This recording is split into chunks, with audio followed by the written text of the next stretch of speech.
Hello, and welcome to the No Bad Questions podcast, where I try to learn in a conversational manner by sitting down with people who have interesting careers, important lessons to tell, or inspiring stories. I hope that you learn something too.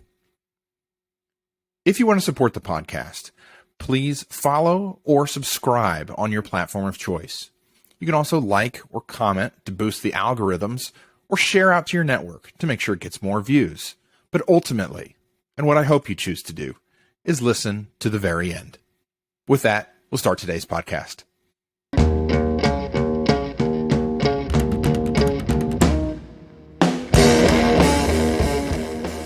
Hello, everyone, and welcome to this week's episode of the No Bad Questions podcast. I am getting far afield, pun intended, out of my wheelhouse here with farmer, ag agent, and farming board member Grant Davis. Grant Davis is the owner and operator of Davis Family Farms, which he has been in that role since 2006. Along the way, he's been a research associate with Monsanto, an agronomic consultant, a sales representative. He is currently also an ag agent with The Ohio State University in one of their county extension offices, and is involved with his county level farm board. I'm glad to have him here today and to educate me on this topic, which, again, I don't know much about at all, but we'll get into the context of why I asked him on here first thing. So, Grant, thank you for joining me here on No Bad Questions. Yeah, glad to be here. Appreciate the offer. So, I don't know if you've ever seen or at least heard of, there's a show on Amazon called Clarkson's Farm, and my wife and I watch it because we've been big fans of a car show, Top Gear, and then the Grand Tour for years. And Jeremy Clarkson is one of the shows that stars of that. And then he went on to do this Clarkson's Farm show. And the second season just came out, and getting ready for that just came out as of the time we're recording this. And as that's getting ready to come out, I went back and rewatched the first season. And there's a moment in the first season where he's making a joke about how Amazon wanted him to have diversity on the show. And so he was at a farm sale, and he, therefore, to get diversity, he had every different type of 60-year-old white farmer they have in England. And okay, funny, haha. But what I thought of when I looked at that was, wait a minute. This is in England, admittedly, but if all the farmers at the farm sale are 60 and up, in 5, 10, 15 years, we're going to have a problem, because who's going to be making the food? And I have to imagine, I talked to a couple people, I had to imagine some of that might be similar here in the States. And so I talked to a couple people, and they said, yep, sure is. And they said, but I know a entrepreneurial young guy who is a farmer and is more in your generation, David, and that's Grant, and that's why I invited you on to talk about some of these topics. So, is it true, do we have a similar aging workforce in our farm producers, our farmers in the United States? Yeah, so that's very true. I guess the joke that they made on the show there about, every white-haired 60-year-old guy they could find is pretty true. I mean, that is the demographic around here. I mean, I want to say in Ohio, the average age of a farmer is something like 68, maybe. I'm kind of pulling that, from memory, but it's, sure. It's something like that, older and, past retirement age. But I think that, so part of that is not necessarily bad either. I think that because, really people like myself that are in the younger generation and maybe spend their whole lives trying to build up an operation, but it's never quite large enough or at scale enough that it's, they're making enough money to do that alone. So they kind of dance around somewhat like I have and try to find different jobs that will maybe allow them to have time to do their own farming then too. So then you kind of look forward to that retirement time, that, okay, I can finally do what I've wanted to do my whole life. But now I've got to just, I got to do when I'm older. So that's kind of part of why that's that way. But as far as, the full-time farmers. They do tend to be older as well. There's plenty of other up and coming younger people too. It's just they typically aren't the ones that are the person in charge of an operation. There may be, say, if for me, my parents aren't necessarily involved. I mean, if I ask for help, they will help if they can. But I'm the one making the decisions, at least in my operation. But there's a lot that aren't that way. Say if my parents were still active in the operation, maybe they're the ones that are technically, they're the farm owner, they're the farm operator, and I work for them. So, on paper, it looks like that there's, no one there, I guess, so to speak, or that there isn't that younger generation that's moving up. But in most cases, there probably is. But that's also not to say that there aren't plenty of other operations where it is just, say, a husband and wife, or the older gentleman and a hired man, or whatever. That there is that, there's no heir apparent there. That maybe there is a fit for someone to come in and try to buy that operation in time, or maybe they'll leave it to somebody, or whatever. I think maybe the worst thing that could happen would be that they just keel over and die one day, and there's no plan there for what happens to that operation. So that really says a lot for, I guess, proper estate planning and things like that for many reasons. The legal aspect and then financial aspect as well. But so there's a lot of moving parts to it, and I guess kind of my point in all that is that I think it's true there is an issue there. I'm not sure it's really as bad as what it's made out to be. I mean, it's not like we're just not going to have food here in the next 10 or 20 years. Someone will fill that void. It just may not be super obvious, right now. But yeah, I mean, there's, and it is the running joke. I mean, so from the extension standpoint, I had a big program about a week ago for a training that guys have to come to be licensed to use pesticides and all that sort of stuff. And we had a little over 80 people here in my office or in our auditorium room to do that training. And yeah, you look around and the majority of them are, certainly over at least 50. And there is, there's a sprinkling of maybe a few women, probably less than 5. And, of that 80, and then, whatever, there's maybe a third of everybody else that would be that, younger than 50 or so. So, I mean, it's certainly true. But I think there are, some that are going to be able to fill that void once it's created, however that is. Okay. I feel like I'm kind of babbling on, but I think there is an issue of, excuse me, that, and it kind of goes back to that, somebody works their whole life to have the opportunity to farm. Maybe they retire from their day job, and now I'm going to just focus on running the farm operation. And they may be, 60 or older. And so then they kind of struggle with, I waited my whole life to do this, so I want to do it up until I die, basically. So then, but I think there does need to be more of an emphasis on it's okay to stop, there is kind of there's a hesitancy to release the reins, I guess, of a farm operation. And I think there's a lot of different reasons why that could be. The guys don't seem to want to quit. And maybe they think they're making too much money. They don't want to quit or, whatever. Maybe they don't trust, somebody else to take over and not screw it up, whatever. But there seems to be a hesitancy of that older generation to not want to step back, and there has to be that void there to be filled.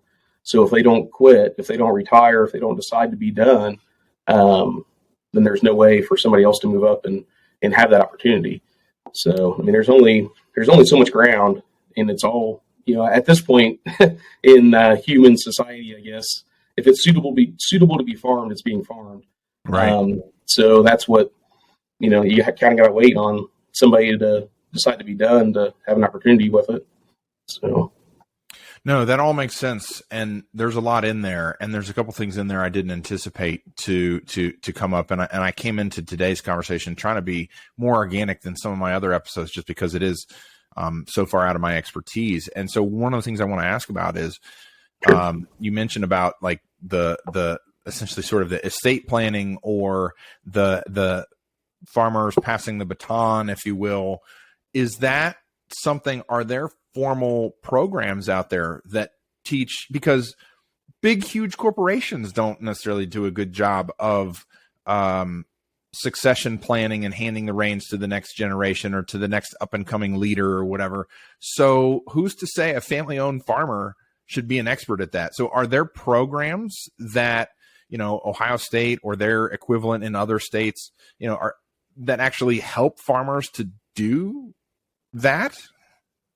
Yeah, there is. That's actually a pretty strong focus right now within Extension and Farm Bureau as well, that I'm also involved with, and even some of the ag lenders around. Farm Credit or Ag Credit are some of the bigger ones in the state, as well as all the local banks out there too. Everybody's putting on these programs about how to do proper estate planning. We just, within Ohio State, we just promoted 3 individuals that were in a role like myself, that were county level agents. They're now what we call field specialists. And so they're in more of a state level role, but it's all centered around farm management. And one of them is specifically specializing in this succession planning topic. So he's our go-to person within the university, within Extension, to answer these kinds of questions and to pull them in and, say if I want to have a program within the county on, which I haven't yet, but I will here very soon, have them come in and, invite farmers in and say, okay, we're going to have these guys here. We're going to talk about all the necessary steps, all the, the legal processes you may want to go through, and have things set up. So in the event that either you unexpectedly pass away, there's a plan there on what happens, and you're not leaving, maybe your wife or whoever it is out to dry as far as, right, all the things that go on there. Or in the event that it's more of a structured, say, okay, I do have this young person, whether it's a son or relative or not, maybe it's a neighbor, whoever, that I'm going to pass this on to. We can be a little more organized in that and say, okay, here's the legal way to do this, make financial sense for everybody, things like that. So there is an emphasis there in programming to try to educate people on how to do that. It's still, it's not something people want to talk about. It's just like, planning your funeral, buying, cemetery plots and things like that. Nobody wants to think about their immortality. And it's, it's not an exciting topic. From Extension programming side of things, we can put on, production workshops and things like that. Guys like to come to those because they're learning about things that they like doing. They're learning about farming, and they see a benefit to doing that. And it's fun, I guess, to them. But, thinking about, forming an LLC or, things like that, isn't exactly fun. Right. But we are seeing, people that are coming to those types of things. And like I said, Farm Bureau, kind of the same deal. They have a whole kind of staff of people that are working in that, trying to, push legislation that maybe would be beneficial to things like that. There was just recently House Bill 95 that passed last summer and signed into law in July here in Ohio, that basically it provides a tax break for the retiree, when they decide to be fully done farming. I'm going to transfer these assets to someone else. There could be, the conventional way of doing that could be substantial income tax penalties, I guess, so to speak, or capital gains taxes as well. So that kind of lessens that load. And there's some other hoops to jump through, to be considered a young or beginning farmer, to be eligible to be on the receiving end of that. You have to go through, there's like a course, a financial readiness course, basically. You have to be involved in farming for less than 10 years. Luckily, there is no age restriction to it. It is just how long you have been actively trying to farm. So, which I think is interesting. If you're somebody that's 40 years old that has been at it for, unfortunately, I've been doing this longer than 10 years. So I guess I'm not necessarily qualified, but somebody like myself, or if you wanted to try to jump into farming, you would have that opportunity through something like that if you were to find somebody that was looking to pass that down. And it's unfortunately, it's as far as that the tax benefits, it's really just for the retiree and not the young person coming up. But it does have an incentive to, again, open that window and create that void there for that person to step into.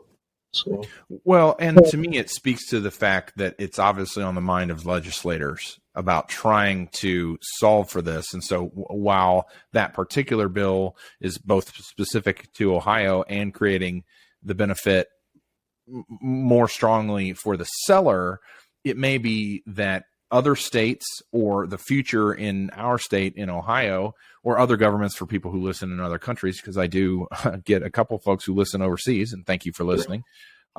Their governments may be addressing it as well in some way, shape, or form. So the bottom line, I think what you're saying there is people need to go out if they have an interest in farming, and potentially not even full-time, and let me come back to that, but an interest in farming, they need to go out and see what programs are available, both education-wise, financially. There's a lot of movement on this front. Yeah, and sure.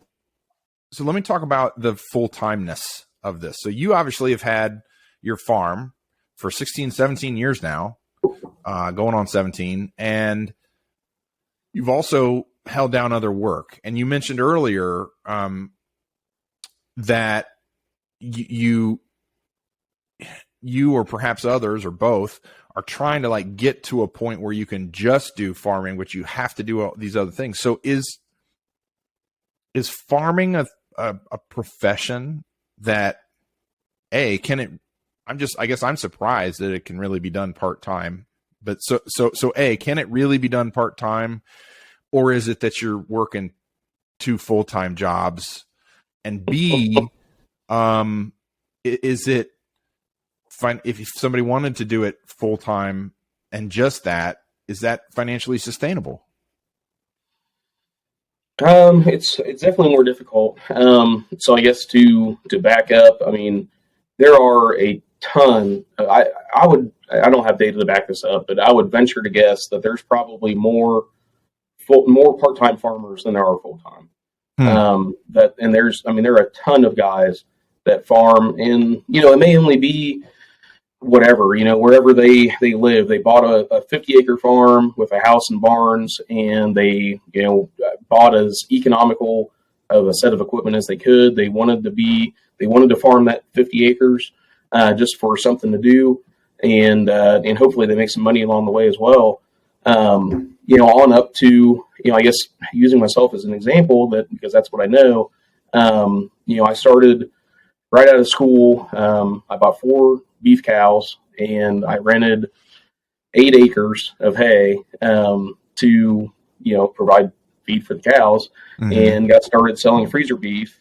And then along the way, now I'll admit I was lucky in that I had some access to family-owned ground that not everybody has access to. I'll fully admit that. That I started kind of slowly over time, farming more of that. And so there were some other kind of pieces that had to fall into place as well. And picked up some other, non-family owned farms as well. And 16, 17 years of kind of scrapping at it. We're up right around 600 acres now, and 30 beef cows, I think, is where we're at. So, again, it's a large, from where we started, and I kind of have to remind myself of that sometimes too, of, you kind of look at where you started to where you are now, and, it's been a big jump, but it's still, and that's kind of the funny place about where I'm at, I guess, is it's very close to that point of, it is, back to your other question, is it two full-time jobs? and it's getting pretty close to that, and at least in the busy times. And that's always kind of been my dance in my full-time job, is trying to find something that will allow me the time to, in the busy times, to be able to get the farming done as well. And which isn't uncommon. I mean, that's what, anybody that's trying to do this part-time is what they're doing. However that is, and it's not an old or model or anything like that. It's what's been done for a long, long time. And everybody's kind of looking for that big break, to push them over the edge to get to the point of, okay, I can't work another job. I have to do this full time. And you just kind of hope that it does, pay the bills, I guess, so to speak then. Yeah. And there's a lot of guys that will, there's opportunity, even self-employment wise, that you could do things off the farm. There's a lot of guys that will drive semi-truck or, sell seed, maybe do custom spraying or fertilizer application for other farmers. And for me, the freezer beef thing has been a nice addition into that. And that's it's pretty common as well, even not just beef, but pork, lamb, chickens, whatever. There's a lot of guys that are doing something like that to try to supplement, whatever they're doing, row crop farming as well. So, it is just, and a lot of it too is how much are you comfortable in living on? If you think you can scrap by on whatever, 10 grand a year, then, it's easier to say you're making a living doing that. But, for me, I had young kids and wife and, bills to pay and all that kind of stuff. So I'm kind of stuck still, in a full-time job and trying to make the farming work as well. Which again, there's tons of guys like that. A lot of my friends are that way. Just looking for, hopefully that next opportunity to try to grow that operation or there are some that are just, they do what they do and they're happy with what they got and they're just going to keep kind of doing it until they can't anymore. So, and that's okay too, and really part of me, I guess, is kind of, I'm getting to the age that, maybe what I got is all I'm going to have, and I'll just kind of keep doing what I'm doing until I don't do it anymore. So we'll just kind of see what happens. So, or maybe you'll keep growing. Who knows? But one of the things in your background, and I appreciate you sharing that, in particular the growth and how you just started small and have grown, and because one of the questions I want to ask is like is around how people get started, because I see in your background you've got a college degree and you're in progress or have a further certification, and I think that the common public image, and again, this is where that show opened my eyes to a lot of this, and you alluded to it in what you just mentioned about the diversification into other revenue streams, having to be an entrepreneur and run it like a business, having to understand the technology that's embedded in a lot of the modern methods of farming, from the equipment to the fertilizers in use, the pH and all these different things. So it's I think way more complex than a lot of people realize. So all of that is to get to my question, which is, does becoming a farmer in the modern era, is that a profession that really requires a degree to get your head around it, or can you just do it by old school, just do it? I think both, really. And it depends on the situation.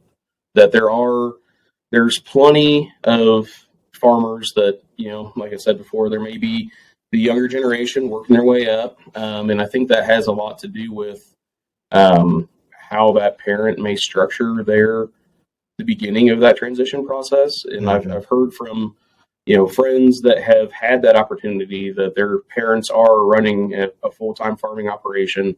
And so they're going through high school and they get to the point of, they graduate and dad says, okay, do you want to come back to the farm or not? And, the son or daughter, then, maybe whether the answer is yes or no, if it's yes, then they either have that requirement to still go to school or not. And I think that's, just my perspective. that probably is maybe the wiser decision to go ahead and go to school, get a degree, just for that experience of leaving home and maybe working for someone else even, and then coming back to that farming operation and looking to take over. Because, there's something to be said for working for someone else other than your dad or your grandpa or whatever, because you do gain that other experience, and you don't just get in that rut of I do what they did, even though what they did is what they did maybe 50, 60 years ago. Mm-hmm. And, kind of to your point of the technology, that, that older generation may not be utilizing that at all, or at least as much as they should be, where that younger generation, is probably going to be more apt to do that. Where if they leave, maybe that's an opportunity to learn more about that and maybe bring fresh ideas and fresh practices, things like that, to an operation that could make them more profitable in the long run. So you don't really get that unless you do have that separation there for a while. And I think that's a growing thing. Like I said, even though mom and dad and grandpa, that opportunity may always be there, but they are kind of, go somewhere else. You kick them out there for a while, go learn from someone else, and then come back. And, if you have that degree to fall back on, you may, for one thing, a person may decide, maybe I don't want to farm. I like doing this other stuff better, and I want to go move somewhere else and go do that, whatever that is. Or, they may, at least you can always go back home, but once you're home, it's very hard to leave again. So right. That is, kind of the thing to keep in mind too. So kind of all the above. And then, like I say, there's plenty of successful farm operations that it's the opposite, that person graduates high school, or maybe they don't even graduate high school. Honestly, I can think of a few people that I know that are my age that didn't graduate high school, that they just went to farming because that's how the older generation did it. And, by golly, 9th grade was enough, and that's all we need. Yeah. So, and they've been successful. I'm not, that's not what I would do for my kids, honestly, but, different ways make the world go around. So, yeah, I think it's all about how you educate yourself along the way then too. I mean, it's the interesting thing about farming, I guess, is that, down at the bare bones, there's a lot that hasn't changed over the last 100 years. Seeds and plants grow the same way they did 100 years ago. But it's how we do that to be profitable that has changed quite a bit. So, and the technology piece you brought up is a huge piece of that. And yeah, we do. I think that's probably the biggest misconception right now in farming, is that people that aren't around it, still think of a farmer as the guy, maybe wearing bib overalls and a straw hat and holding a pitchfork, and I'm going to go out and shovel manure or whatever. And that's not really, there's probably a certain aspect of that. But the professional full-time, person that's making a living doing it, would you be amazed at the technology that they're using and the business savvy that they have, following grain markets, to market grain properly and be really good at it is no different than being a stockbroker. So, I mean, it's really the same type of systems. So there's very, very sharp people out here that are running farms. Give, for people who don't know, give an example of one of the coolest technologies you can think of, or most helpful or whatever that's in use that maybe people don't know about in the farming world. Because I can think of a couple, but again, I don't live in your industry, in your space, so I'm curious, like what you would say is the coolest tech that's out there right now to help farmers.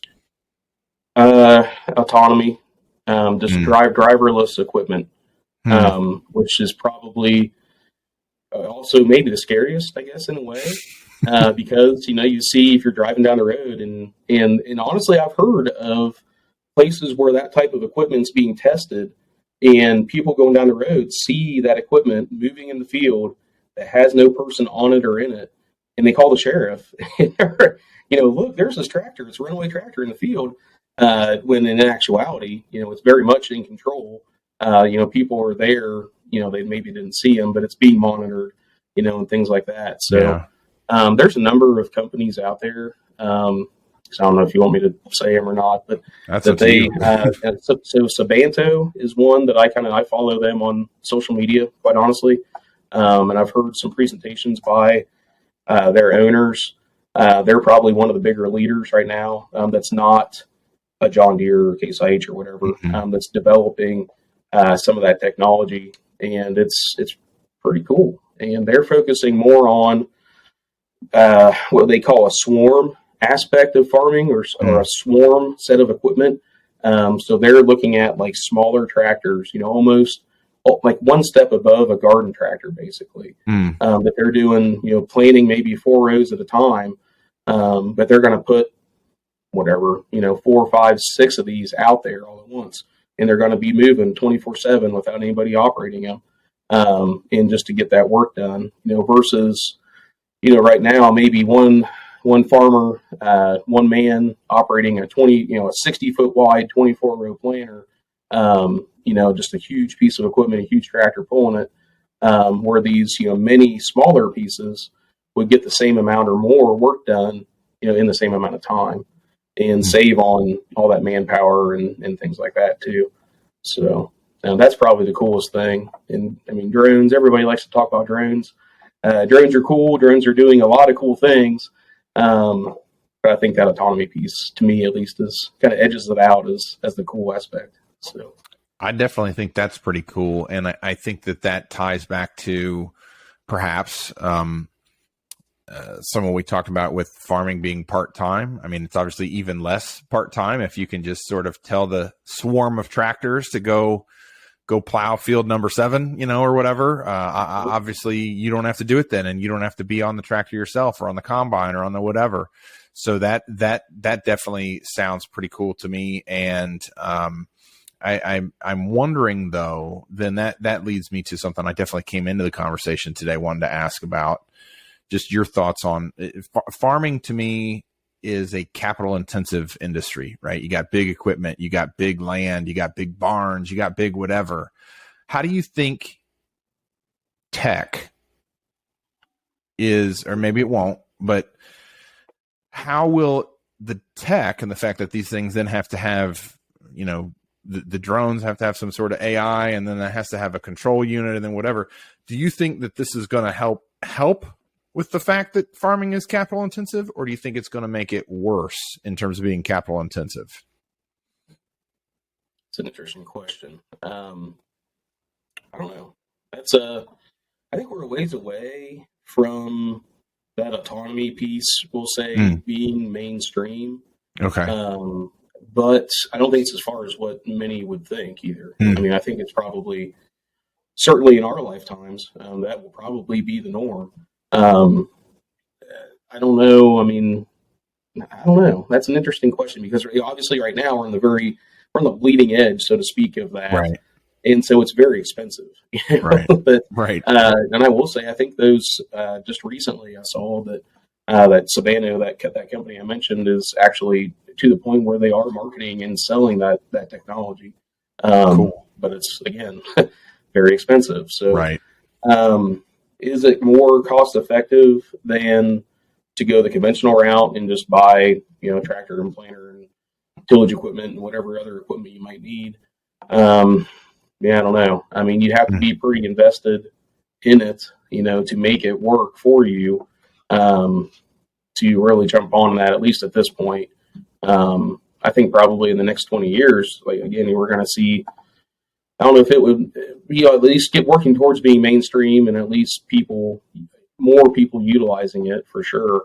I don't know. That is interesting, I guess. I mean, I think we're going to get to the point where it is going to be more lucrative to be utilizing technology like that, than to, be, say, operating, right now, we'll say a typical, full-time operation.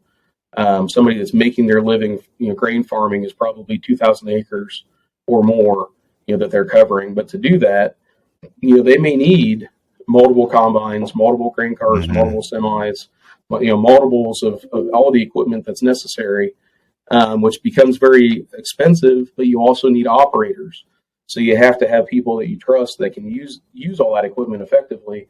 And that's where I think that's probably the biggest driver to using technology on the farm, more so than the cost of the equipment, is the cost of the cost and the hassle of the people is in having to manage, because typically farmers like farming because it's kind of a solitary kind of thing. Nobody gets into farming because they want to manage people. If you want to manage people, you would go somewhere else and do that and probably make more money. So there is kind of that look, if I can get away from having to hire 10 guys in the fall, or that's probably a big number, but even having to hire anybody for that matter, right. That's kind of a big incentive to try to go that route then.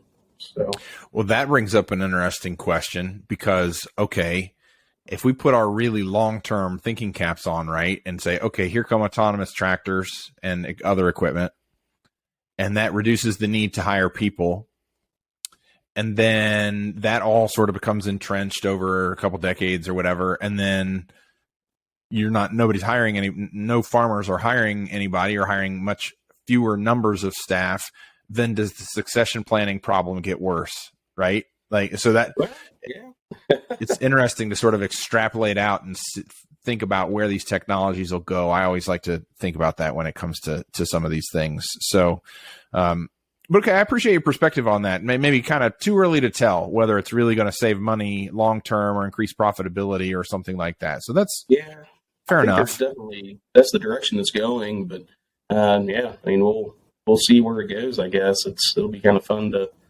see how that is implemented. I mean, there's been farmers are traditionally kind of slow to take these kinds of things on. You have that initial group of guys that will say, "This is awesome, I want to go with it." But then for it to really get to the point where you can say that the air quotes everybody does it, takes a long time. Yeah. But again, as the generations change, maybe that will change as well. I don't know. It'll be interesting. So, well, and another element of that, because if I'm a farmer of probably any age, but certainly far enough along, let's say 50 or above, and I have all the equipment that I currently need, am I really going to buy your autonomous? I only have so many working decades ahead of me. I have to amortize that equipment. I have to get return on it.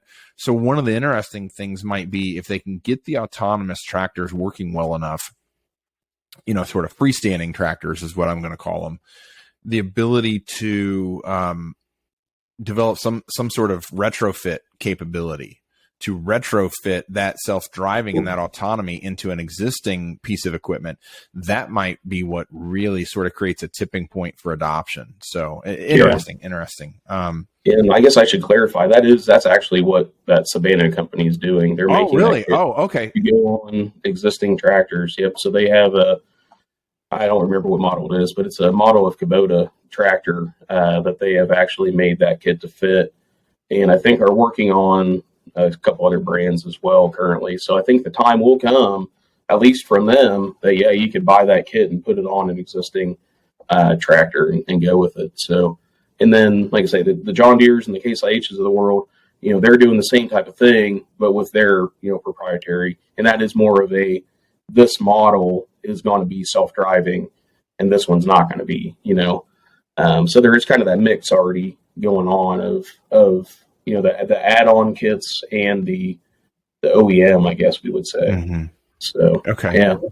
All right. Well, thank you for clarifying that. Cause I think that's where it really starts to get cool is the ability to take some of this super advanced technology and just put it on equipment and tools that you already have. That's where it gets real cool. So thank you for clarifying that. I think to maybe take it another different direction a little bit is one of the things that we fight on the farm quite a bit in conventional row crop farming is weed resistance. And, there's many weeds that are becoming increasingly harder and harder to control, through chemical means. So I think there's more, and it's kind of been interesting. I don't want to say it's been a widespread shift, but there has been more, even guys that have a well-established full-time, grain farming operation of a substantial size that are saying, maybe we should look at organic, and we're going to do some of our acres, maybe not everything, but at least a portion of our acres, we're going to farm it organically and try to capitalize on that premium, for that product. Mm-hmm. But we're going to get away from, chemical herbicides and things like that. So that's where I think that autonomy piece comes in. That could we have, a swarm of these smaller tractors out row cultivating, 24/7 until that crop's of the size we can no longer get over top of it, and replace, making 2, 3, or 4 passes with a sprayer. And then that really makes that's kind of the Achilles heel of the organic deal right now, is the weed control is one, and then, fertilization is another. But that autonomy piece would really solve the big problem with that, because you can't hardly, there's places where you can't hardly cultivate enough as a person. You got to stop and sleep at some point, where, if you can keep those things going, it would really make that system of farm operation work a whole lot better. So that'll open a whole door, for that organic production system. So it'd be pretty cool. But, yeah, that sounds particularly interesting, and one of the things that I know that I've read some articles about is, and I don't want to, I got to make sure I cover this in a way, I don't want to cover it in a political way, but there's a global interest, I think, in reducing fertilizer use for various ecological as well as political reasons, and that's fine. And the flip side of using less fertilizer, though, is there may be differences in yield, right? So that's an interesting point as well, is will tech, by sort of being a force multiplier for the farmer, offset, maybe reduction in fertilizer and things like that. That's really fascinating to think about. For sure. So Grant, I know we're sort of into the last third of our time here, and we've been talking a lot about farmers aging out, how to improve on that with technology and so forth. But maybe there's somebody out there who wants to try their hand. Like we said, we've discovered through this conversation that you can do farming at least somewhat part-time. Maybe there's somebody out there who wants to do that, or maybe there's some full-time folks out there. What advice would you give to people of any age, young or old, if they wanted to get into farming? Just give it a try and look for that opportunity. Like we said before, it's hard because, if it's suitable for farming, it's probably already being farmed. But look for that opportunity. Even if it's small, there's right now, there is a big focus on, locally grown food, whether it's organic or not. That's what, people like buying. People like knowing who they're buying from, Mm-hmm. Whether that's meat, whether it's produce, whether it's, whatever it is, eggs, milk, whatever. So there's an opportunity there. And, I've got a good friend that owns, I think it's an acre lot in a small town here and it doesn't matter where it is, but an acre lot, and he's got chickens. He's selling eggs. He's selling chicken meat.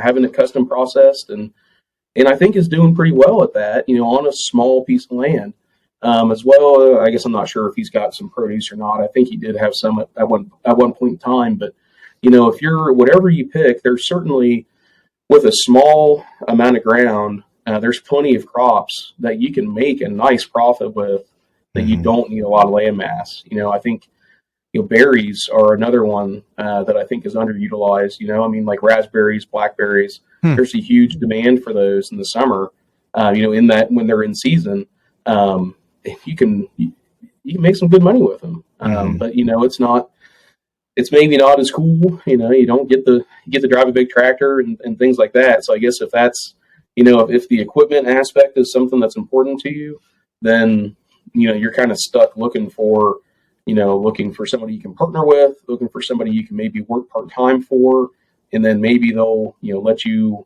have a farm for yourself, kind of thing, work something out there.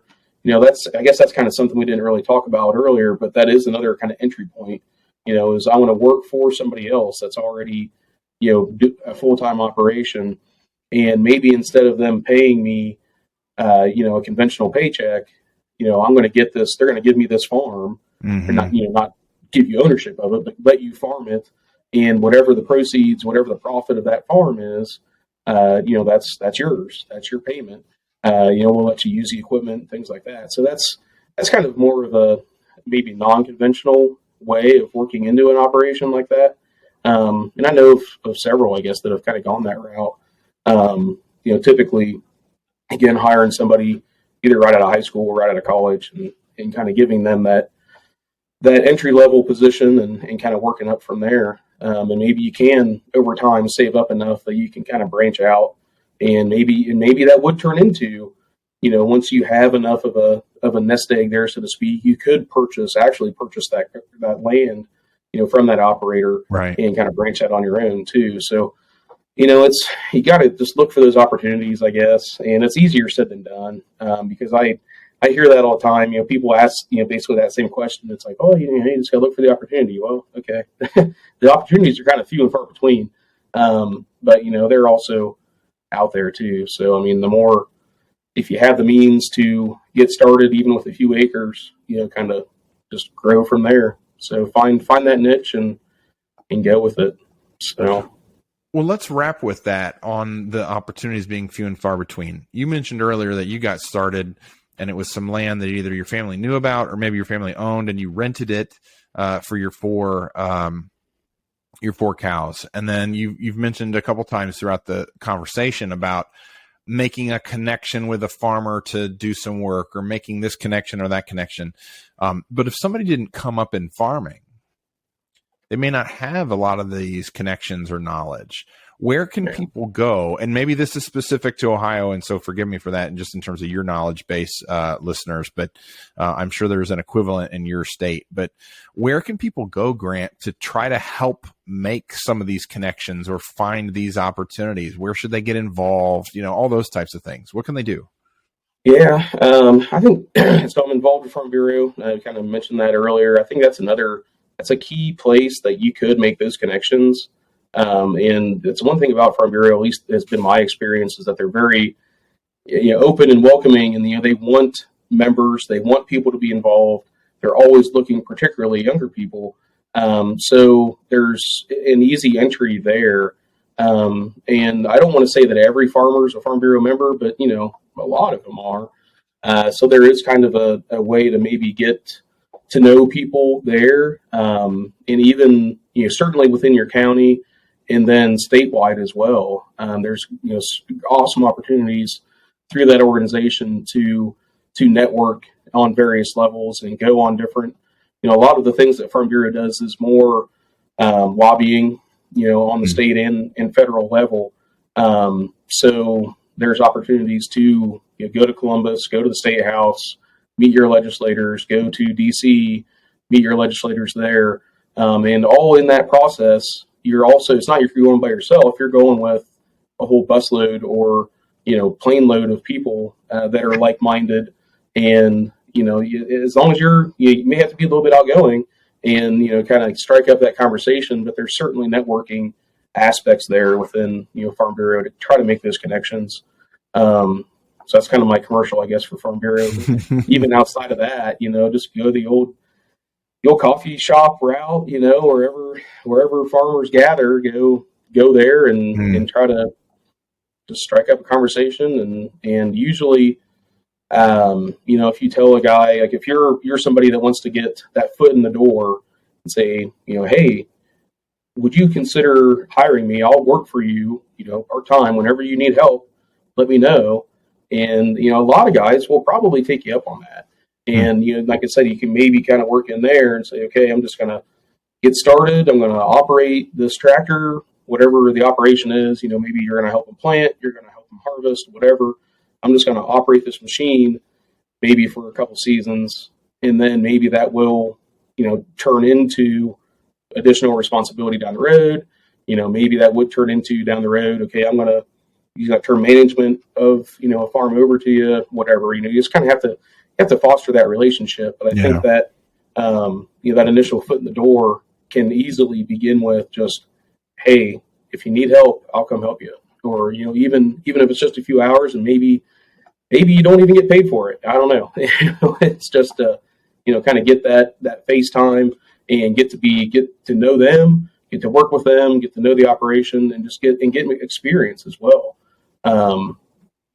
Something I guess that's a little bit more off the wall that some don't always think about, but there's a lot of friends that I've had, and I know of people around here that will go out west, and a lot of the larger custom harvesting operations, the ones that you hear about that will go from, basically Texas to Canada in the season, and we'll just, harvest wheat, the whole way up through, that whole neck of the woods, that whole kind of west central part of the country. That's a big business, right? And that's farming in a big way, bigger than what we do here just because of our geography. But that's a good way to get experience, operating machinery, getting to know people, that's from around the country. Maybe it's an opportunity to learn how to drive a semi truck, whatever it is. It's just, you kind of gain that experience, and then you come back here and say, okay, Mr. Farmer that I don't know, I went out on the harvest crew out west. I know how to do all this stuff. And you kind of have that experience level to bring to the plate, and kind of sets their mind at ease. Because if you just walk up to somebody you don't know and hey, yeah, I'll operate that $250,000 piece of equipment for you. They may not be real, at ease to let you do that. But if you tell them you've got that experience, that would probably go a long way. So, okay. All right. Well, Grant, thank you for coming on and educating me, about the future of where our food comes from, as well as the tech and the people behind that, and, joining me here on No Bad Questions. And in addition, thanks to you and all the farmers out there for making food so we can all eat. That's kind of necessary and probably often thankless. So I'm grateful for you, and thank you for talking with me. Yeah, I'm glad to be here. Thanks for inviting me. All right. We'll see you next time, everybody.